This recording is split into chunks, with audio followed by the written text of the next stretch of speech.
Hello, and welcome to Night.Homily. Today I'm going to be discussing Eldritch Femmes? Oh my god, not the they, them, and me coming out. Okay. Today we are going to be talking about Eldritch Femmes and Zombie Tradwives, the feminine horrors of 2025. So, trigger warning before I start. Please take caution in that I will be discussing disordered eating, restrictive eating disorders, and there will be some mentions of gore. And I also want to preface that when I use language such as femme or women or girly, I am referring to all expressions and presentations. By contrast, when I use language such as men or male, I'm referring primarily to a large group of men, um, typically cis, who are against inclusion and progress for women and other marginalized groups. This is not reflective of all men, of course, so please keep that in mind.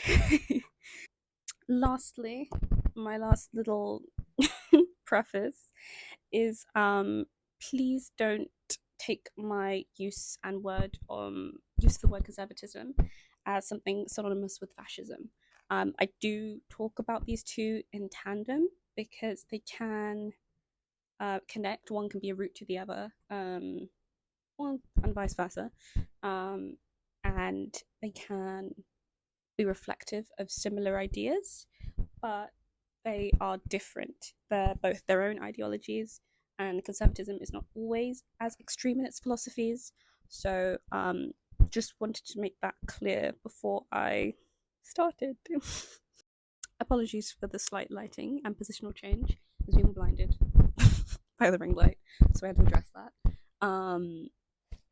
With that being said, I guess we should start. The trend pendulum has swung, and it's reading Coralie Faget's The Substance, 2024. Why did I pause for effect? I don't know. Was it in the right place? No. But I have a communication issue, so, we can ignore that. Celebrities are re-emerging as immortals. BBLs are being dissolved. Removed. BBLs are being dissolved, and waists are being shrunken to within an inch of their lives. But how did we get here? I'm going to attempt to investigate how we ended up in this position.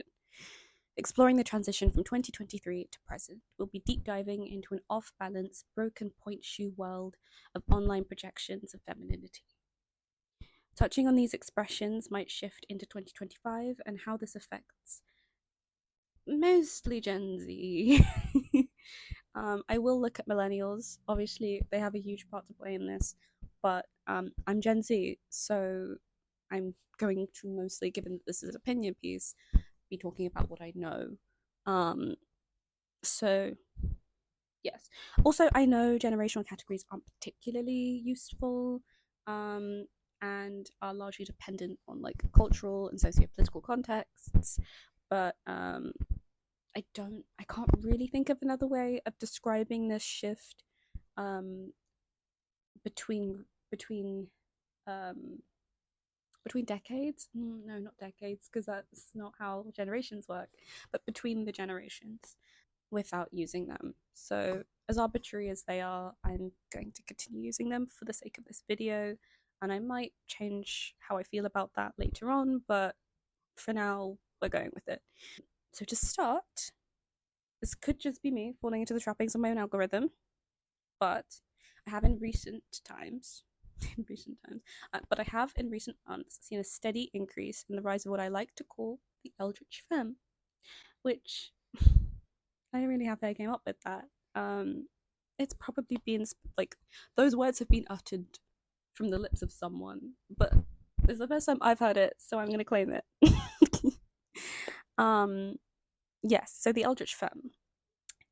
Femininity and horror have for ages been inextricably linked in Western media. This connection has been analysed in a good amount of detail, which I'm not going to reference here. I know. I'll try and put in as much information and citations and research as I can, but those are coming in the later essays. This was more like, I needed to write about this. I needed to write about it, so I did, and a lot of the research is either anecdotal or is like TikTok. It's TikTok, which isn't research. Do research, like journals, academic journals, books, um, film, visual art, music, all of that. TikTok is anyway. This isn't what the topic is. So, one of the most prevalent fears that seems to recur in my research of the monstrous and womanhood is Freudian. It relates to the masculine fear of castration, seeing the feminine as abject by default. And here's a quote. Do you have a little bit of research? I'm an academic. The horror film's obsession with blood, particularly the bleeding of a woman where her body is transformed into the gaping wound, suggests that castration anxiety is a central concern of the horror film, particularly in the slasher subgenre.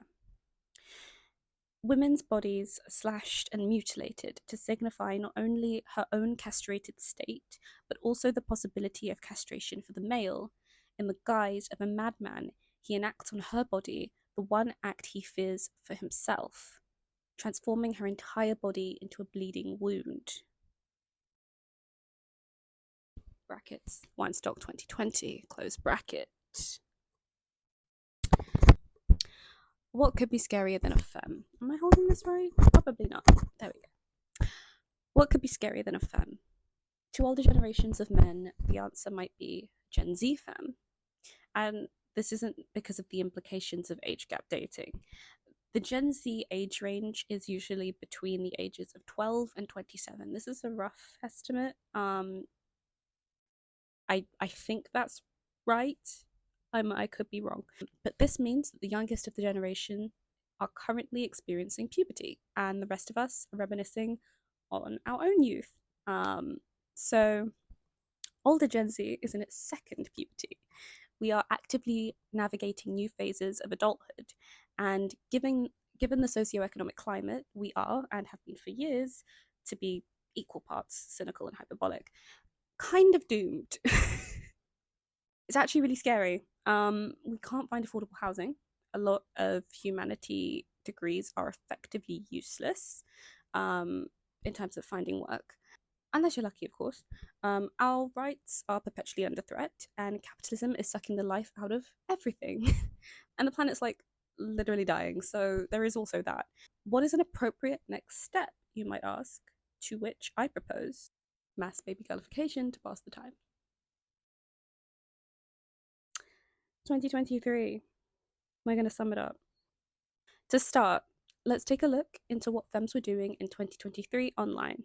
Media of late 2023 included films such as Poor Things, Femme, Reality, and The Killers of the Flower Moon. All of these films shared a presentation of women and the brutality of the world within which they had to navigate. So, films like Poor Things, directed by Yorgos Lanthimos. I'm probably mispronouncing his name, and I'm so sorry. I'm not Greek. And that's not an excuse. I think it's Yorgos Lanthimos. I will try and find something, and if I've mispronounced it, I will put in the proper pronunciation. 2023. To start, let's take a look at what Femmes were doing in 2023 online. Media of late 2023 included films such as Poor Things, Femme, Reality, and Killers of the Flower Moon. I'm pointing at my little script because it's not really a script, it's a full-on like essay, opinion piece, but it's like there because I have the memory of a gnat. So apologies if you see me looking over there constantly, it's because I can't retain a thought. Back to what we were saying. All of these films shared a presentation of women and the brutality of the world within which they had to navigate. Films like Poor Things, directed by Yorgos Lanthimos, I'm probably mispronouncing his name, so apologies to anyone Greek who is watching, presented the zombie doll ideal that sees femininity contorted into a hollow vessel solely for the pleasure of men. Femme, directed by Sam H. Freeman and Ing Chun Ping, showed us a gritty look into the life of a trans woman who falls for a closeted transphobe. and also abuser. Those things are quite like, they're like this, but like they're really like that in this film.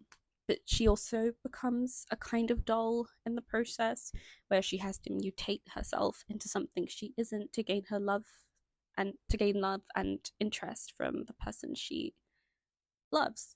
Um, it's also a form of protection from violence, and I find that really interesting. The whole being or becoming a doll to quell the anger of people you are with.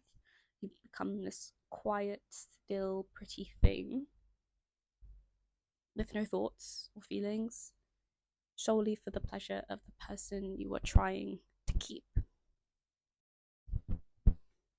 Yikes. Zoiks jinkies. I don't know where I was anymore. This is why I just shouldn't go off script. Like, don't let me. These were just two examples of the more visually contrasting interpretations of femininity in 2023, in contrast to the sugary pink craze of Barbie summer. I won't talk too much about Greta Gerwig's Barbie. I won't talk too much about Greta Gerwig's Barbie. There have been a lot of essays and think pieces that have been posted on this. It has been given a good amount of attention, rightfully. So I don't think I need to touch on it. But I will link some videos down below that go in detail about the relevance of the Barbie film. But yes, so it's interesting how the message of the Barbie film expressed the frustration with the standards that femmes are forced to adhere to, and how that's reinterpreted through more of the male gaze in Poor Things. Um, there is something liberatory about it. Is that a word? I think so. Um, there is a kind of liberation to it in Poor Things, but it is also very male gazy. It's a very beautiful film. Aesthetically, it's stunning. The acting's fantastic, but I don't think there are aspects that come across as a little bit hollow. And although they're trying to actively go against that, it still presents the same issue, I feel. But let me know if you feel differently. Let me know. So, moving on. Black feminine horror is, and was at the time, that being 2023, was difficult to find, and Femme was a beautiful depiction of femininity and violence, but was sadly less popular than the films mentioned earlier. So, the Amazon original, The Angry Black Girl and Her Monster, directed by Bomani J. Story, was also portraying an interesting and diverse side of horror with a black female lead. But again, this wasn't hyped. You know, it just, no one cared. At least not on my side of the internet. No one was really speaking about it. But it was a really interesting depiction. It was lovely to see, actually. I won't again go into it because this is not a film analysis. This is just solely very quickly looking at pieces of media that influenced 2023 and some of the pop culture trends that also followed. We also had Swarm by Donald Glover, which I'm hesitant to talk about because he has a history with misogynoir. Um, so I don't know. I didn't watch it. I watched a little bit of episode 1, and it just wasn't really for me. Um, so I can't say it's good or bad because I haven't seen it.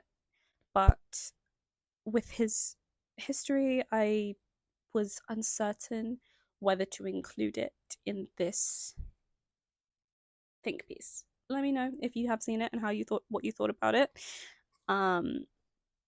But that being said, 2023, there was little room or spotlight for black female horror. I mean black women in general, but black female horror. And there still isn't really a space for that.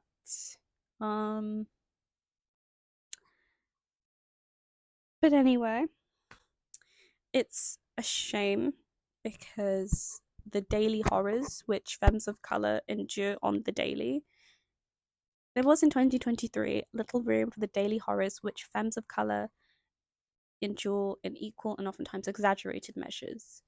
Distilled black feminine horror, rotten and toothy, wet and all consuming, is seldom discussed. You know, I like a sentence, so just let me revel in that. Thank you. To wrap up on 2023 films, it felt to me at the time that the films were turning towards a more dark method of representing the trials of daily life. Those gruesome girls were now out for blood, wanting to see on the screen a gory and pulsating girl growing pain, something informed by trauma and grit and struggle.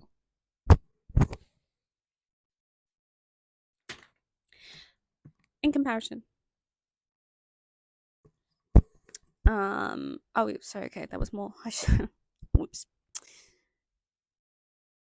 Something akin to 2009's Jennifer's Body, directed by Karen Kusama, something that wasn't afraid to spill some guts. That's what we wanted to see, I feel. And that's what we will see more of when I talk about 2024 and my predictions for 2025. 2023 saw us inventing fake 80s horror films like Zapotha, Girls Like Me Don't Cry, The 50/50's Cupid. Yeah, that was a lot. We were freshly post pandemic. Please do still wear your masks, though. And we were ready to reconnect with the outside world and re enter the workplace. In the midst of our existential crises, the girlies of all genders have forced us to swap scrunchies, fold arms, and stomp feet in retaliation to the expectations thrust upon us in our new adultolescence. That is a really long sentence. I need to take that up with me. Apologies for that. The revolution called for tiny ice snacks, Mary Janes, and pink gloss as we revisited our girlhood to ice the wound. In the same vein, dark aspects of such feminine whims were embraced, which explored the plight of womanhood through more cursed sides, such as dollcore, lobotomy core, and the AI trend surge influenced by Pinky Doll. Something there was something really uncanny about that. I don't know if she's still doing it, but I did love to see it. Um, Lobotomy core mixed with the body trend cycle spun so far over to skinny does concern me. Um, it was and still is tiptoeing, uh, more so straddling ED culture, which is not cute. People rarely discuss the cognitive effects of EDs, like the calculator brain that's only good for crunching numbers, even if you're bad at numbers. um, yeah, it's a space filled with hollowed out people floating about the place, all doe eyed and dumb with hunger. I do wonder if the introduction of girl dinner had anything to do with this. So, the TikTok trend graced our screens in the summer of 2023, and it was brought to us by Olivia Mayer. It was really fun, actually, and for the most part, innocent. Focusing on a meal resembling a charcuterie board with grapes, cheese, wine, bread. You know, the standard, the basics, the things you need. I cannot find the TikTok right now, but a girl just came on here and said how, like, in medieval times, peasants had to eat nothing but bread and cheese and how awful that was. And she was like, that's my ideal meal. This is my dinner. I call this girl dinner or medieval peasant. But the video was then popularized by a TikToker named Karma, who created the cute little girl dinner song. I'll put it here. This is my meal. I call this girl dinner. Girl dinner. Girl dinner. Girl dinner. Oh, girl dinner. But it's like I loved that. Um and it was all good and fun and cute and innocent. We saw so many the girlies posting their variations of girl dinner. We saw an obscene amount of pickles, mac and cheese in wine glasses, mind you, um, and pretzels. A lot of pretzels. It started as a kind of rebellion, and it was full of nostalgia and personality, things that you would pick out as a kid, but you have the freedom to just eat in mass as an adult. Um, Especially when you don't feel like cooking. So it was cute when it started, but where it took a turn was when we saw the food start to shrink. There were posts that were made up of solely ice. We had the little girl dinner song and just a bowl of ice. Some of this was obviously a joke, like some of it was just funny, but it also, anyone familiar with the world of eating disorders will know, will recognize that a lot of these were ED fueled.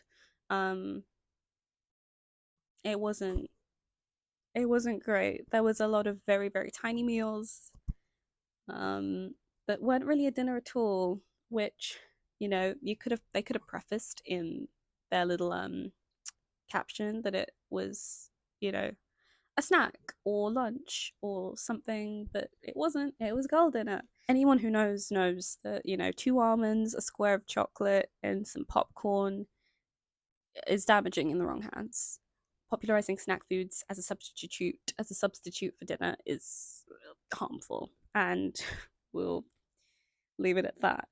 Um, the issue is that those predisposed to disordered eating might take this as like a go ahead, to eat like this every day, which, people can't control how other people are going to eat when they post a 15-second video, but pardon me, but we do need to consider our own impact on others, especially online where there is such a young demographic. um Maybe we can just reconsider or add context, or like, it's not so much about not making these videos and more about how we can preface. I love me a preface and a post face. Thank you. So on to 2024. The 2024 mass feminine shrinking event, as I like to call it, can be seen in the aftermath and the infantilization of femmes in conjunction with the rise of recession core. I think it started to accelerate with the resurgence of indie sleaze, following Charlie XCX's Brat. I said that a bit too quick. Following Charlie XCX's Brat, which was a huge cultural moment for 2024. The girlies were reminded of 2014 Tumblr, which was rife with teenage parties, substance abuse, thinspo, and pretty white girls crying. And I get it. Getting older is hard. It has been for every generation before us, and it's natural to turn to nostalgia when things get a bit scary. The difference here is the way we interact with the internet in a way that I guess generations maybe before millennials didn't. This new interaction that feels almost like a a new a new limb is, it hasn't been studied, and it has real serious effects. If the internet girlies were a bipartisan system, they would be split into the brats and the coquettes, both of which glamorize lifestyles which involve eating small or partying so hard that you forget to eat. A rat summer was not about eating 3 meals a day, consisting of carbs, protein, and healthy fats. It was an apple at max. That rhymed. Oh my god. You were probably too nauseous to eat anyway if you were living a brat life. This was, again, a second push into disordered eating territory, which was initiated in 2023, as we mentioned earlier, with girl dinner. A major trend of 2024 involved a huge. Thank you. Now it looks different. We're just gonna have to accept that the lighting is gonna change throughout this because things are not on my side today. A major trend of 2024 involved a huge number of celebrities and later the general public using Ozempic for weight loss. Ozempic is a medication for type 2 diabetes. And during its peak misuse, diabetics were struggling to get hold of the medication that they needed to save their lives because people were over purchasing it for weight loss, of course. We saw, seemingly overnight, celebrities drop several dress sizes down. Though it's debated whether we should discuss the bodies and habits of celebrities and the efficacy of it all, I do feel that when something drastic happens on such a large scale, spurred on by some of the most notable pop culture figures, it should be addressed. In addition to the weight loss surge of 2024, cosmetic enhancements and surgery also saw an uptake. We see celebrities such as Christina Aguilera, Demi Moore, and Lindsay Lohan all looking years younger than themselves only a couple years ago, after allegedly driving the trend towards undetectable surgeries. Heavy emphasis on allegedly. Allegedly. They look stunning, of course. Like, look at them. But we can't deny that. Oh my god.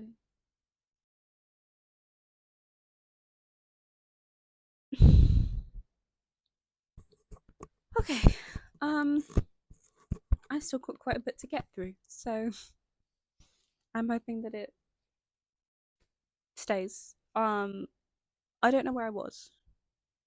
I remember saying Lindsay Lohan and I remember saying allegedly a lot. However, okay, they all look stunning and we can't deny that. They always did.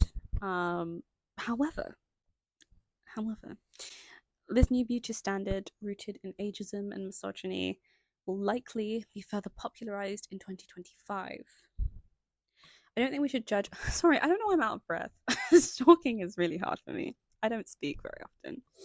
I don't think we should judge the individuals who have sought out surgeries and are looking younger as a result of it, but we should be conscious of the beauty standard that these individuals are inadvertently setting as a direct result of their work. It's definitely a cognitive dissonance. Ailey Jolie, a psychotherapist specializing in embodiment, explains.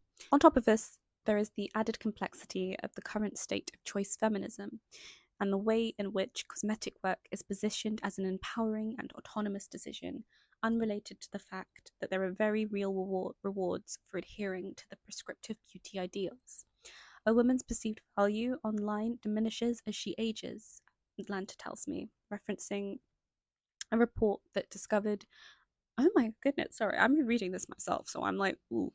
That discovered a 153.6% pay gap between influencers aged 18 to 30 and those aged 30 to 45.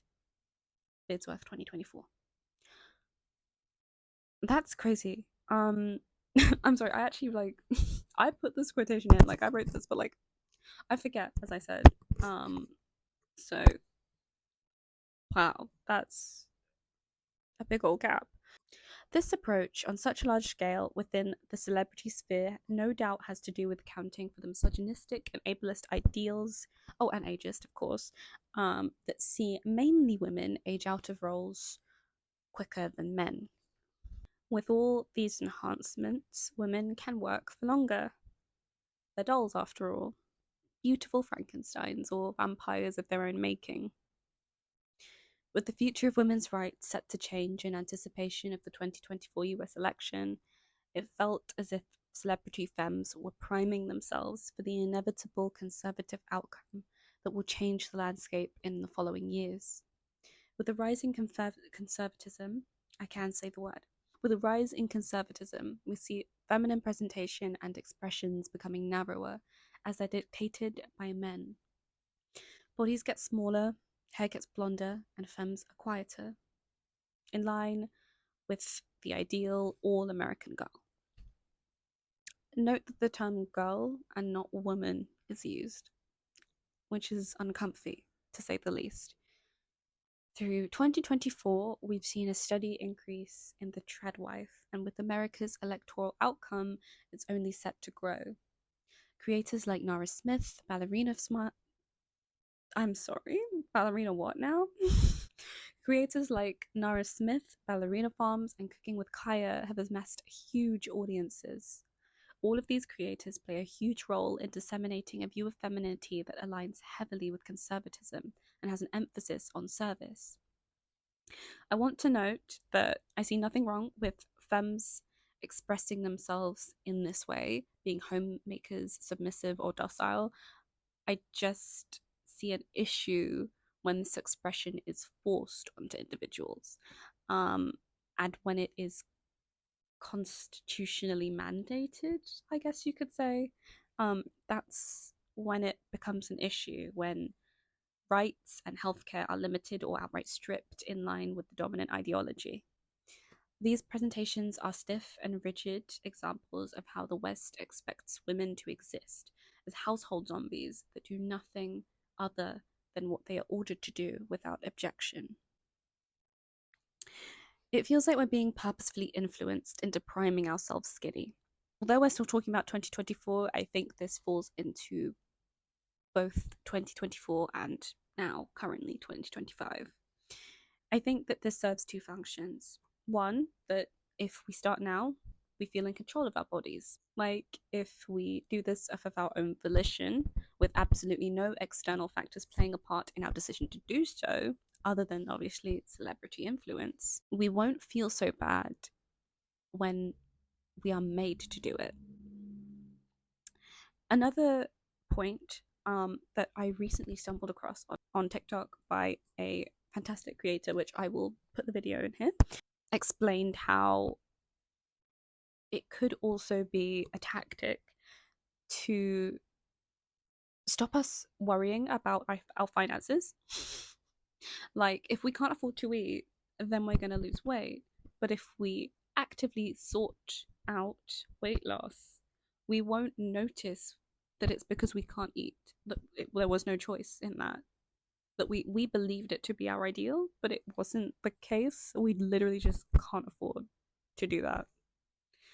Make no mistake, one of the reasons heroin chic style thinness is back in isn't just because of eugenics. It is largely because of eugenics in response to the pandemic, but it is also because the billionaire ruling class is prepping the people, the culture, society, the zeitgeist for forced austerity.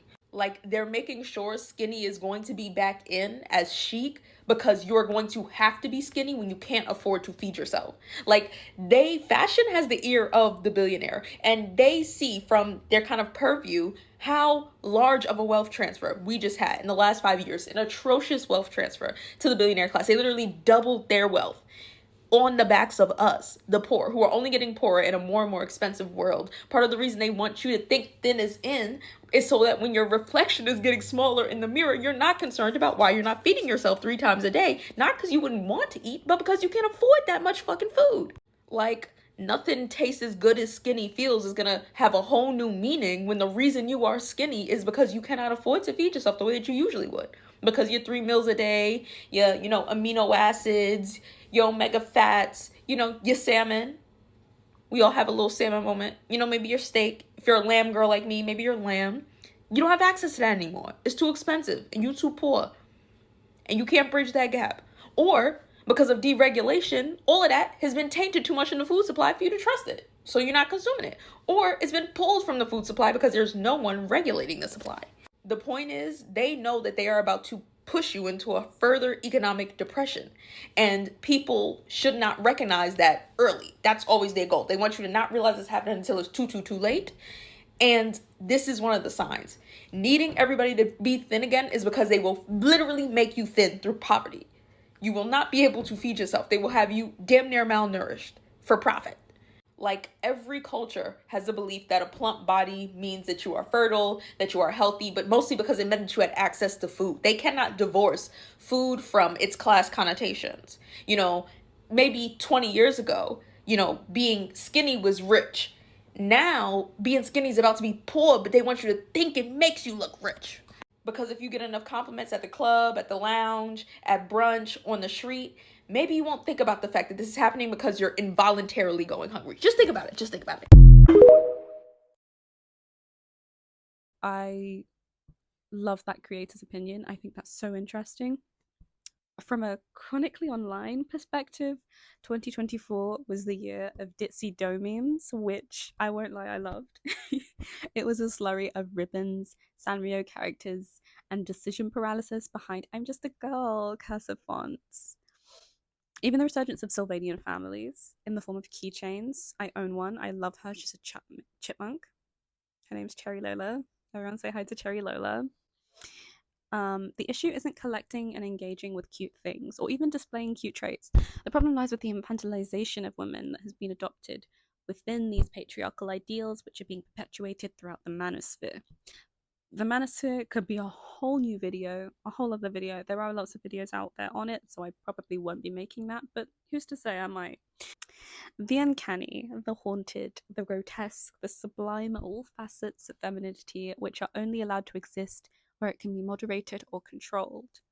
The sublime femme is a caricature, something resembling a Kardashian, a Sue from the substance, if you will. Now, 2025, the year we raised the dead.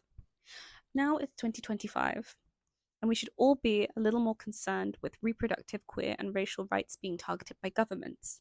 It's only a matter of time before corporations follow suit.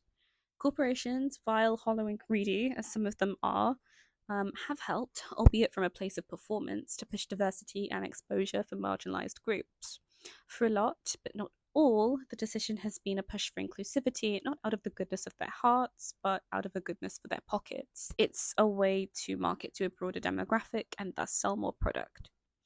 I'm worried that with the increase in conservatism and push towards fascism, the marketability of marginalized identities, give me a minute to turn my page, of marginalized groups will no longer be on the table, with it being more profitable for corporations to reduce diversity to the market's current needs. I'm guessing that this will mean a reduction in plus-size clothing, with straight sizes being favoured and less social movement or solidarity-themed items.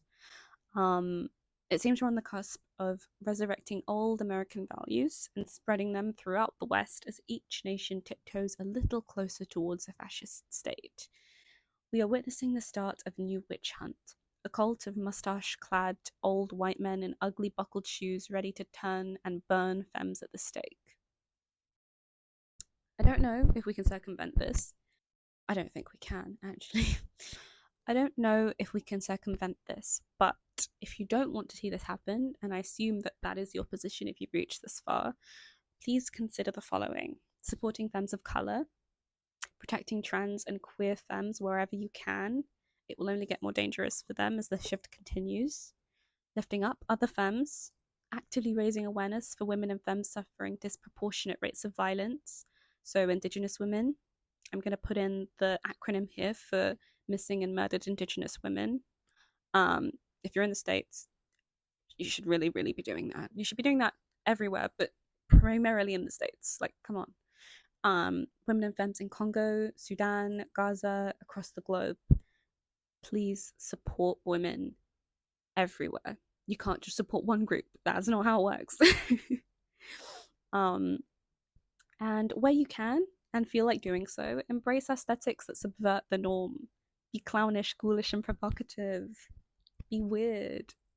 Be an ugly woman, please. Do it. If we're thought to be monsters, outside of our subservience, then monsters we shall be. I know. Just let me be a little Victorian ghost. Let me write like I'm from the 19th century without all the issues and the repercussions of me being there at the time. Like, I'm not doing that. But like, can I indulge in the fantasy of it? Let me, thank you. Let's lead into our objection. Eat knowledge like the zombie eats brains. Work with the earth like the witch. Gain understanding and enrich our lives with the lessons of and from or against our ancestors in the way that a ghoul replenishes itself on the bodies of the dead. It's a long sentence, I know. The other think pieces will be better. I apologize. I just really wanted to get this out in January, okay? Thank you. Our objection is our power. And like Medusa, Mummy Wata, Lilith, and Baba Yaga, we may have no other choice but to use it. Thank you. Thank you so much. I will see you again, hopefully soon, hopefully shortly. It takes a long time to write these things. This one was quicker than the others because it is more of an opinion piece than an essay. The others are more of an essay format. So I will try my best to get these out regularly in a timely fashion. But I'm not going to tell you when, because if I set that for myself, I'm going to freak out and then post nothing. So thank you for watching and have a good rest of your day or night. Bye.